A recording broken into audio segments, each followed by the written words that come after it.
A day in my life as a service girl. Pero bago ang lahat, may service na naman si Akla. So for today's keme, halika at samahan niyo ako mga Akla. Mag-home service sa Barangay Sampaloc 4, Dasmariñas, Cavite. At ito na nga po, nakasakay na ako sa aking binook na Joyride Rider. Ayan na nga po, papunta na tayo sa tahanan ng ating client. Siyempre, nakarating na tayo. At ito nga pala si Madam. At ito pa isang Madam, mga mahiyain sila. Kaya, simulan na natin. Ang hair pala ni Madam ay napakanipis. Lalo na sa dulo. So, pag inireband yan at hindi ginupitan, magiging octopus. Siyempre, kailangan natin gupitan para matanggal yung napakanipis na buhok sa ilalim. After gupitan, apply na tayo ng Rebond number 1. Ayan na nga po, na-applyan na ng Rebond number 1 si Madam. Siyempre, nabanlawan ko na po siya. Ayan na nga po. Blow dry na natin after banlaw. Blow dry ng blow dry hanggang sa matuyo. Ayan na nga po at unti-unti nang natuyo. Pagkatuyo, i-pass forward na rin natin siya. Simulan naman natin mag-hair ironing. Siyempre, ang pag-hair ironing, kailangan pulido. Pulidong pulido dahil yan ang magluluto ng gamot at mailak ng maayos ang hair ni Madam. Then, after nyan, siyempre, pagtapos ko mag-hair ironing, palamig lang po tayo ng 10 to 15 minutes and then, i-apply ko na po yung dark color ni Madam. Si Madam pala ay nagpa-dark color, dark brown, para pumantay ang hair niya.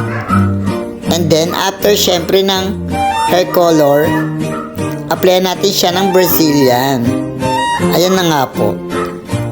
As you can see, after naman plancha, unang plancha pa lang po yan, napakakintab na ng hair ni Madam.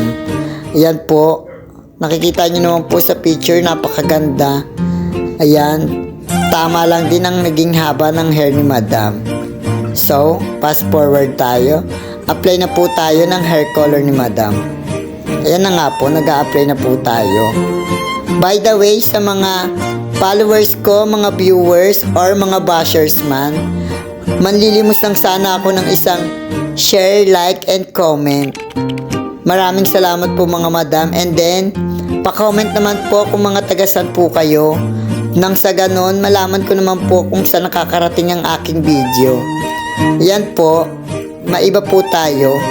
Nabanlawan ko na po ang hair color, then in-applyan ko ng Brazilian. Siyempre, after Brazilian, nag-blow dry na po ako. Yan na nga po, after kong i-blow dry, nag-proceed na po tayo ng pasadang ironing. Siyempre, pinasadahan ko lang siya ng plancha. Siyempre, dahil luto na po siya. Ayan po, done process na po tayo. As you can see, after ironing niya, napakaganda na po yan at napaka-smooth. Sa mga client ko po or mga magiging client ko pa, maraming salamat po. Sa mga gusto magpa-home service, just PM or contact me, add, follow, and share na rin my video. Sa mga manonood and supporters ko, thank you so much for support and like. Again, this is Luis Babon, ang babaeng walang pahinga. Mwah! Bye-bye! Thank you again! Ay bano buhok ay palong-palo. Di ba't sabi mo putis ko'y bayawan? Kat sa mukha ko'y queuing hindi yawan.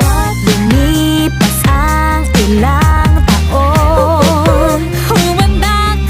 Thank you for watching! Bye-bye!